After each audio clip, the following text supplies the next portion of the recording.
ఎండ ఎక్కువగా పాపా మమ్మీ మీ అమ్మ ఇంటికి వచ్చినప్పుడు ఎండ గిన్నె ఆడకూడదు మీ అమ్మ నాటు నాడుతున్నా కనిపించలేనిక ఏంది మే నీ బాధ వాళ్ళు నాటు నాడుతున్నారు ఎండ ఎండుకున్నదని నేను ఇక్కడ కూర్చున్నానా ఎంత చెప్పినా అర్థం కాలేదు వాడు పోయి నాటు నాటి అలసిపోవాలి పర్లేదమ్మా తల్లే ఊరికే వాళ్ళు నాటుతా ఉంటారు నువ్వు పక్కన ఉంటే రేపు మనం పని చేసావనే గుండెకి 2 బస్తాలైనా తీసుకోవచ్చు మనమా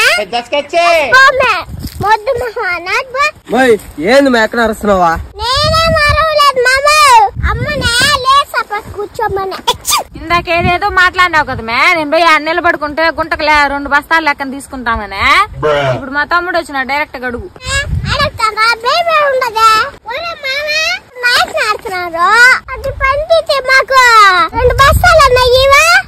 ఏంది మే నువ్వా ఇప్పుడే నాడుతా ఉన్నావు అప్పుడే పండిపోయినట్టు నువ్వు 2 బస్తాలు ఆడుతున్నావు ఏంది మే నువ్వా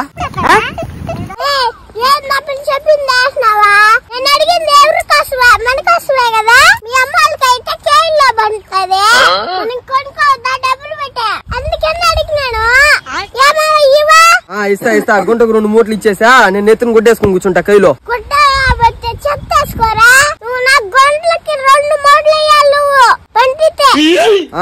ఇస్తా గుంటకు 2 మూటలు ఇచ్చా నేను నెత్తిని గుడ్డేసుకుని కూర్చుంటా ఇంకా అక్క ఇప్పుడు మర్యాదగా తీసుకోబో గుంటకు 2 మూటలు ఇయ్యాలంట యాడే నువ్వు సంపాదించి పెట్టిందా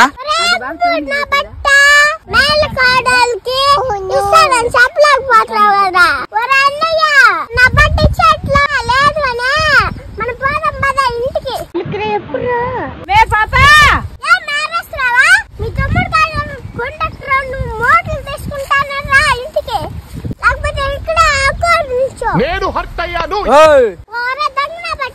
నువ్వే పండించుకో నువ్వే తిను